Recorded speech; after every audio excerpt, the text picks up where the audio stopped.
ሰላም ጤና ይስጥልኝ የተከበራችሁ ተመልካች አድማጭ የቻናሌ ቤተሰብ ተከታታዮች የሸኔ ታጣቂዎች መንግስት የዘረጋላቸውን የሰላም ጥሪ ተቀብለው ገብተዋል። እንዲሁም ህገወጥ ታጣቂዎች የፋኖ ታጣቂ ብሎ ራሱ ሰይም ሲንቀሳቀስ የነበሩት ወደ 6 የሚደርሱ በቁጥጥር ስር ውለዋል። ይህን ጉዳዮች አስደምጣችኋለሁ። ህወሓት ለአገው ሸንጎ ተብሎ ለሚታወቀው ታጣቂ ቡድን ስንቅ እያቀበለ መሆኑ ተመላክቷል። ይህንም አያይዘን የምንዳስሳቸው ሌሎች መረጃዎች አሉ። እስከ ፕሮግራም ፍጻሜ አብራችሁ ትዘልቁ ዘንድ አዲስ የሆናችሁ ሰብስክራይብ፣ ቤተሰብ የሆናችሁ ላይክ፣ ሼር ማድረጋችሁን እንዳትረሱ። ሰላም ለሀገራችን ያድርግ። ጦርነት አይጠቅምም፣ ለሀገራችን ሰላም ያድርግልን። በደብረሲና 6 የጽንፈኛ ቡድን አባላት በሰሜን ሸዋ ዞን ዶቄ ቀበሌ በህብረተሰቡ የተዘረፈ ለቡድኑ ሊጭኑ የነበሩ 6 ጽንፈኛ ቡድን አመራሮችና አባላት ከህዝቡ በተገኘ ጥቆማ መሰረት እስከ መሰል ተተኳሽ በቁጥጥር ስር ውለዋል። በዚህም በርካታ የስንቅ ነፍስ ወከፍ እንዲሁም የተለያዩ ተተኳሽ መሳሪያዎችም አብረው ገቢ መደረጉ ተመላክቷል። እንዲሁም ሲጠቀምበት የነበሩም ተሽከርካሪዎች የሞተር ብስክሌቶችም ጨምሮ ማለት ነው። ጽንፍ እንግዲህ ይውደም የምንልበት በምክንያት ነው። ለዚህ ደግሞ እንደ ዋነኛ ሎጂስቲክ አገልግሎት እየተጠቀሙበት የሚገኘውን ተሽከርካሪ ጨምሮ ነው ገቢ ማድረጉ የተመላከተው።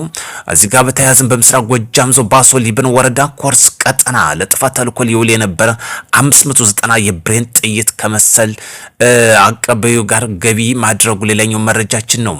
በዚህ ቀጠና ብዙ ጊዜ እንግዲህ ለጽንፍ አገልግሎት እንግዲህ ሲጠቀሙበት የነበረ የነፍስ ወከፍ መሳሪያዎችም ተደጋጋሚ የሚያዝበት ቀጠና ነው። ከዚህ የተሻለ ደግሞ ጥብቅ ቁጥጥር እንዲደረግ ማሳሰብ እንፈልጋለን።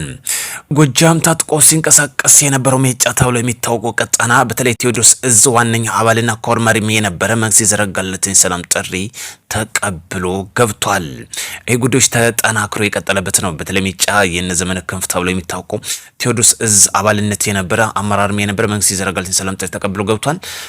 ሌላኛው ጉዳያችን ወደ ደብረ ብርሃን ወደ ደብረ ማርቆስ የሚደረገው በረራ በዛሬው ሰኔ 6 2018 ዓመተ ምህረት በይፋ ጀምሯል።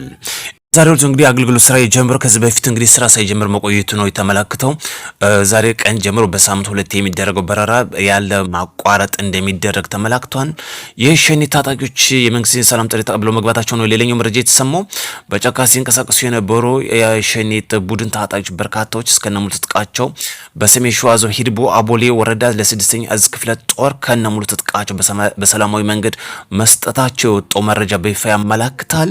በተለይ በዚህ ቀጠና ለበርካታ ዓመታት ሲንቀሳቀሱ የነበሩ እስከነሙሉ ትጥቃቸው የሸኔ ታጣቂዎች ናቸው የገቡት የተባለው። በላይ በዚህ ቀጠና ከሚንቀሳቀሱባቸው የሸኔ ታጣቂዎች ዋነኛ ክንፍ ከሆኑ ሲጠቀሙት ከነበሩ ስትራቴጂ ከሆኑት ሰሜን ሸዋ ዞን ከሚገኘው አንዱ በዚህ ቀጠና ነው። ስለዚህ ለሰላም እንግዲህ ዋነኛ ወደ ሰላም መምጣታቸው ከፍተኛ ቁጥር ያለው በመሆኑ ለሰላም መረጋጋት አይነተኛ ሚና ይጫወታል ተብሎ ተስፋ ይጣልበታል ማለት ነው። ጦርነት በየትኛው ማቅጣጫ የማይጠቅም የማያዘልቅ መሆኑን በግልጽ ያሳየበት ጉዳይ ነው።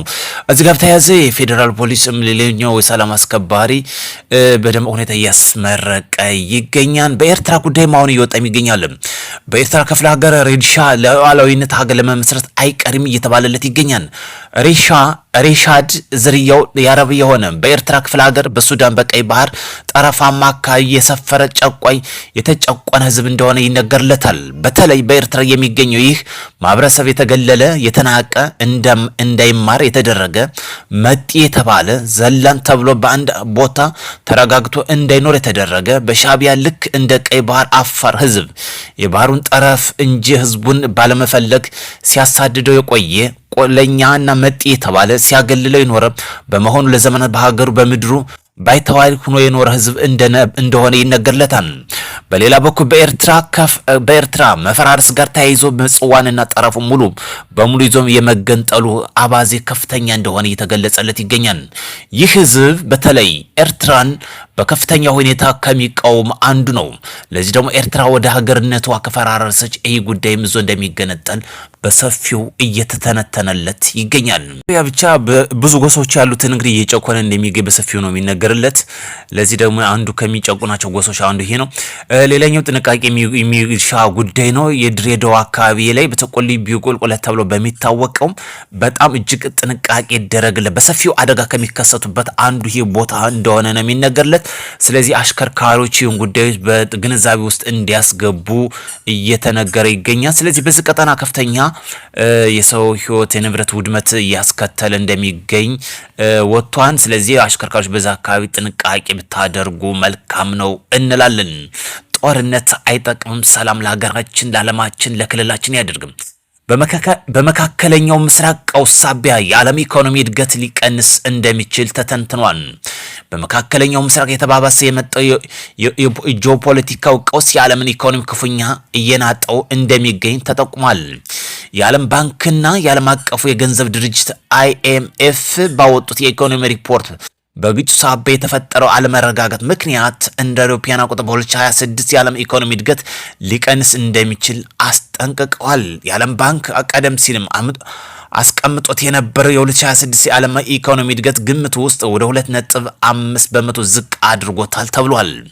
ይሁን እንጂ የግጭቱ መባባስ የኃይል አቅርቦት መስተጓጎልን ካስከተለ የፋይናንስ ገበያው ውጥረት ውስጥ ከገባ እድገቱ በዚሁ ከቀጠለ በ1.73 እንደሚጨምር በአጠቃላይ 3.8 ዝቅ እንደሚያደርገው ኢኮኖሚውን ግምታቸውን እየተነተኑ ይገኛሉ። ሰላም ለዓለማችን፣ ለሀገራችን፣ ለክልላችን ያድርግ። ከዚህ ጋር በተያያዘም ህወሓት በተለይ ለአገው ታጣቂዎች በተብሎ በሚታወቀውም ድጋፍ እንደሚያደርግ ተገልጿል። ህወሓት ከመቀሌ ሰናይት የፊኖ ዶቄት ፋብሪካ ወደ አገው ሸንጎ በጭነት መኪና እያቀበለ እንደሚገኝም እየተነተነ ይገኛል። ህወሓት እንደሚደገፍም በተደጋጋሚ የሚነገርለት የአገው ሸንጎ ታጣቂዎች አሁንም አጠናክሮ የሎጂስቲክ አቅርቦት እየሰጠ እንደሚገኝ በተለይ በመቀሌ የሚገኘው ሰናይ የፊኖ ዶቄት ፋብሪካ ለአገው ሸንጎ ታጣቂዎች ለማቀበል በተደረገው ማህበረሰብ ጥቆማ ገቢ ማድረጉ ተመላክቷል። በተለያየ በተዘዋዋሪም በቀጥታም እንግዲህ እጁን እያስገባ ይገኛል። በዋነኛነት በጣም የሚያስገርሙ የአገው ሸንጎ ተብሎ የሚታወቁ ታጣቂዎች ላይ በቀጥታ ተሳቢዎች ገቢ የተደረጉበት ዋነኛ ምክንያት ለገበያ በማዋል በሚል ሰበብ እንግዲህ ከቀጥታ ከፋብሪካ በመውጣት ነው እንግዲህ በማህበረሰብ ጥቆማ እጅ ከፈንጅ ገቢ የተደረገው። ስለዚህ ህወሓት የራሱን ልጆች አርሚ 7 ተብሎ የሚታወቀውን ለአርቡራን ሱዳን በመሸጥ በከፍተኛ ዶላር ከዚህ ደግሞ ከዶላር የተረፉን ትርፍራፊ ደግሞ ለአገው ሸንጎች በመደጎም እንደዚህ ሎጂስቲካዎች እየተሳተፈ ይገኛል። ህወሓት ጉዞ እስከየት ድረስ ነው እንግዲህ አብረን የምንመለከተው ይሆናል። መንግስት እንግዲህ እርምጃ ይወስዳል ወይስ የፕሪቶሪያን ስምምነት አሁን ልዩ ተልዕኮ የአፍሪካ ወደ መቀሌ ያቀናው ይሄን ጉዳዮች ይቀበላል የሚለው ጉዳይ የምናይ ይሆናል። ይሄ ሁለተኛ ዙር የሚጀምር ከሆነ የመጨረሻ ዕጣ ፈንታ እንደሚሆን በሰፊው እየተተነተነለት ይገኛል። በተለይ የህወሓት አሁን ያለበት ለሱዳን የሚደረገውም የዶላር ሽያጭ በተመለከተ ትግራይ ወጣቶችን ከፍተኛ ዋጋ እያስከፈላቸው እንደሚገኝ ነው የተገለጸ የሚገኘው። ውድ ቻናል ቤተሰብ ተከታታዮች አዲስ የሆናችሁ ሰብስክራይብ፣ ቤተሰብ የሆናችሁ ላይክ፣ ሼር ማድረጋችሁን እንዳትረሱ። ዕለታዊና ትኩስ መረጃዎችን አጠናክረን ይዘንላችሁ እንቀርባለን። እስከዛው መልካም ቀን እንዲሆንላችሁ ከወዲሁ እመኛለሁ።